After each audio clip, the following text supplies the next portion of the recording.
question would be, what do you think, like in 10 years, the work of a spine surgeon will change with the advent of new data science and technology?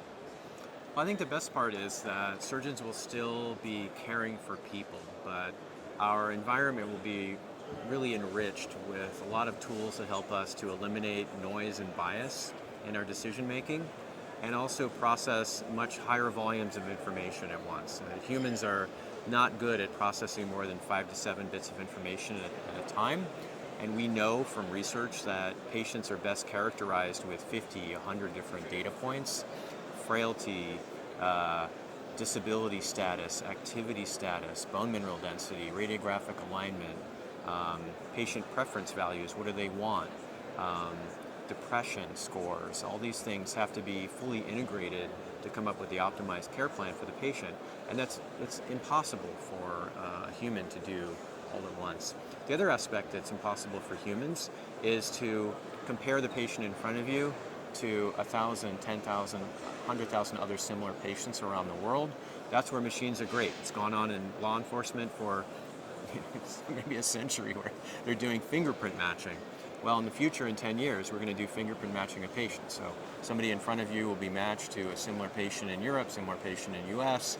You'll be able to see how they were treated around the world, how they did, whether the decision to operate on them was a good one or a bad one. And it will help you to eliminate your own personal bias, and then select treatment strategies that will hopefully eliminate some noise in the process. So we'll be able to try to decrease variability in outcomes. I think that's where it's going to have the greatest impact. But the doctor-patient relationship will never change, because it will always be the surgeon's obligation to translate that information and make it humanistic. So in the end, it will always be one human caring for another human at the basic level, but the surgeon of tomorrow will be much more facile in processing large amounts of information in caring for patients than the surgeon of today. Thank you. And referring to this point of this human-to-human interaction, what do you think of future potentials for robotics in surgery, and what do you think of that? Is that will become a thing, or how surgeons will deal with this technology? Yeah, for sure, the next decade or two is going to be the age of robotics. I'm absolutely convinced of that. It's already made transformational strides in two areas. One is in minimally invasive surgery, where we've had navigation for decades, but surgeons with navigation are not able to plan an alignment or plan a placement outside the operating theater and then have it completely automated from outside the skin into the spine. And so that's one area where it's been really impactful so far. The other is in, again, minimizing variation. So a lot of the custom rod placements depend on having screws in a particular trajectory and at a particular depth. So today, the best way to place a custom rod for precision realignment strategy is actually with robotically placed screws, because you're no longer having variability in screw placement, and they can marry very well then to the custom rod in exactly a precise alignment.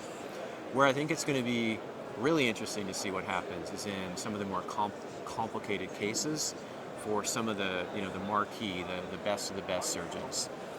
I call that Tier 3 enabling technology, trying to make the best surgeon even better, someone who's at the absolute pinnacle of their career, somebody like Peter Vicozzi, for example. How do you make that surgeon better?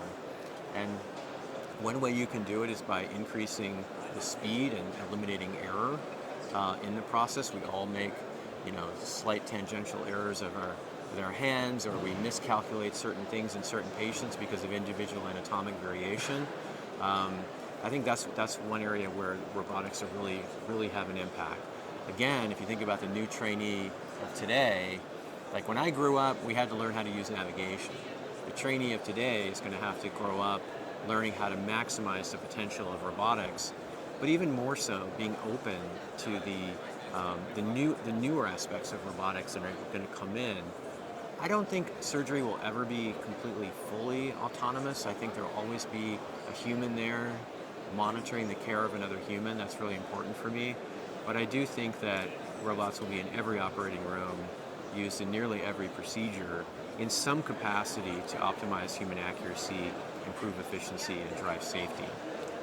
Okay, thank you. And lastly, I just wanted to ask you how your experience has been so far here in Berlin and at the DWG, and if you like it and would you come back? It's been great. As I mentioned before, I was fortunate enough to be visiting professor at the Charité Hospital just before COVID. So it was wonderful to come back and see Peter and some of my friends from Charité again. I love Germany and Berlin. It has such a tremendous and rich heritage of spine surgery. So it's always nice to come back and really enjoy the collegiality, learning from my peers in Germany and Europe at this meeting. It's a very vibrant meeting with a lot of energy, a lot of great research going on. So very thankful for the invitation, be able to share some of our ideas around AI and big data with some of my German colleagues. And most of all, it's nice to see my friends again. It's been a long time without seeing people in person. So it's always nice to come back to Germany and see colleagues I've missed over the years. Nice. Thank you very much. My pleasure. Thanks for the interview.